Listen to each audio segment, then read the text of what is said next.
कल्पना कीजिए कि आप मॉस्को की ठंडी गलियों में चल रहे हैं, जहां बर्फ हल्के-हल्के गिर रही है और चारों ओर एक गहरी खामोशी पसरी हुई है। अचानक एक रूसी व्यक्ति आपसे बातें करने लगता है।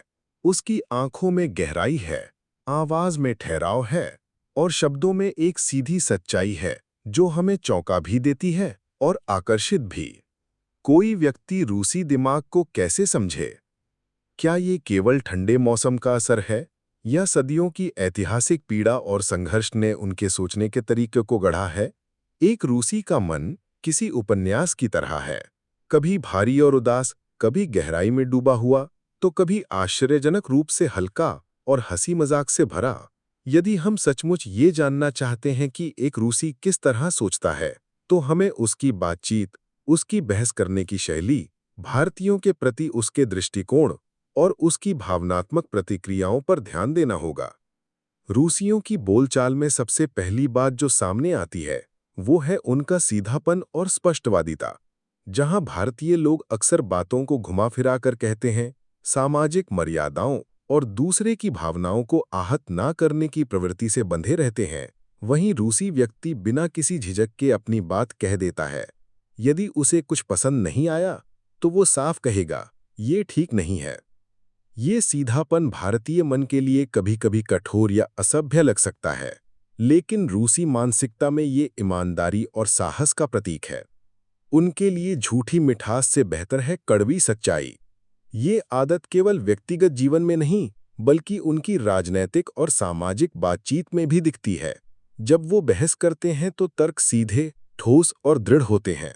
वे इधर-उधर की बातें करके भ्रमित नहीं करते, बल्कि अपनी बात को मजबूती से रखते हैं और ये अपेक्षा करते हैं कि सामने वाला भी उसी ईमानदारी से उत्तर दे।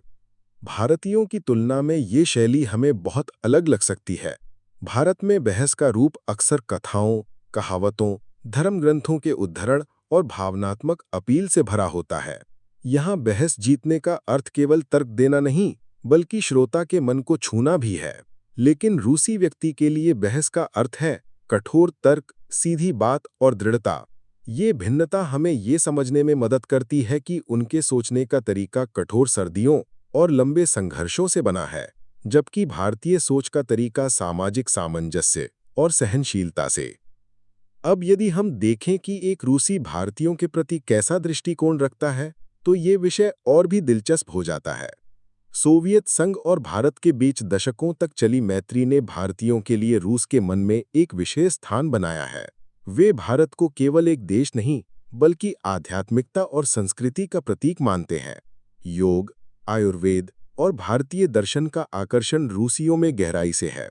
आज भी रूस के कई शहरों में भारतीय संस्कृति की गूंज सुनाई देती है, चाहे वो बॉलीवुड फिल्मों के प्रति लगाव हो या भारतीय संगीत पर झूमते युवाओं का उत्साह।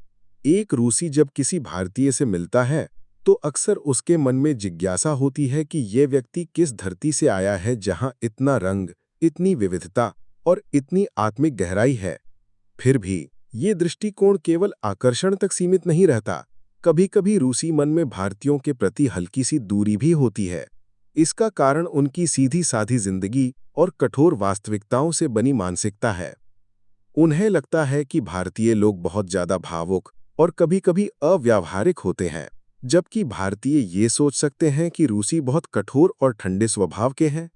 ये सांस्कृतिक भिन्नता दोनों के बीच संवाद को रोचक बनाती है। जहां भारतीय दिल से जुड़ने की कोशिश करते हैं, वे रूसी दिमाग से जुड़ना पसंद करते हैं। भावनात्मक प्रतिक्रियाओं की बात करें तो रूसी मन यहाँ भी अनोखा है। क्रोध उनके स्वभाव का हिस्सा है, लेकिन ये क्रोध आमतौर पर लंबे समय तक दबा रहता है और जब फूटता है तो बहुत तीव्र रूप में सामने आता है। ये विस्फोट उनकी सामूहिक चेतना से जुड़ा है, जहां संघर्ष और युद्धों ने उन्हें सिखाया कि भावनाओं को दबाना है, सहना है, लेकिन जब सीमा टूटे तो खुलकर प्रतिक्रिया देनी है। इसके विपरीत भारतीयों का क्रोध अक्सर जल्दी आता है और जल्दी ठंडा भी हो जाता है। भारतीय समाज में सामंजस्य बनाए रखने की प्रवृत्ति इतनी गहरी है कि लोग झगड़े के बाद भी जल्दी मेल मिलाप कर लेते हैं। इनकार की स्थिति में भी रूसियों और भारतीयों का अंतर दिलचस्प है।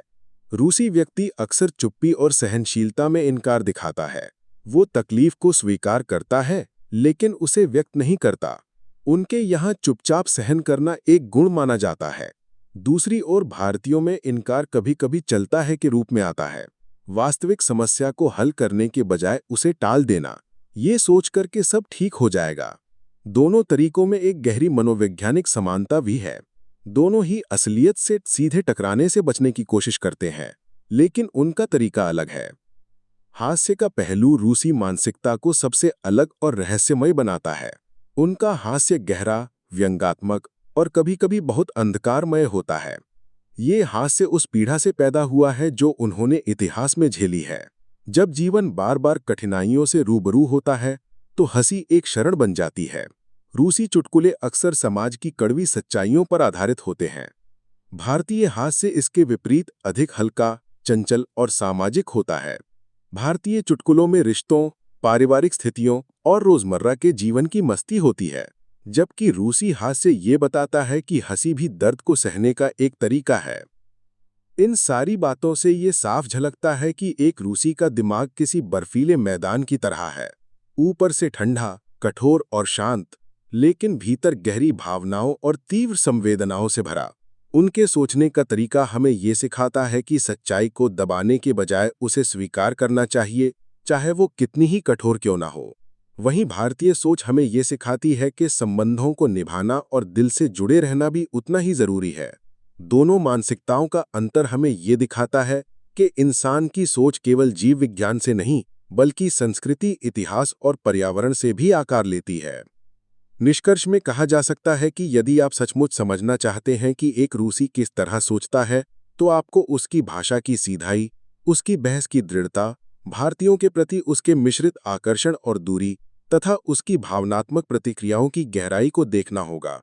रूसी सोच हमें याद दिलाती है कि जीवन को सहना और उसका सामना करना भी एक कला है। वहीं भारतीय दृष्टिकोण हमें ये सिखाता है कि भावनाओं के साथ जीना और हंसते मुस्कुराते आगे बढ़ना भी उतना ही महत्वपूर्ण है।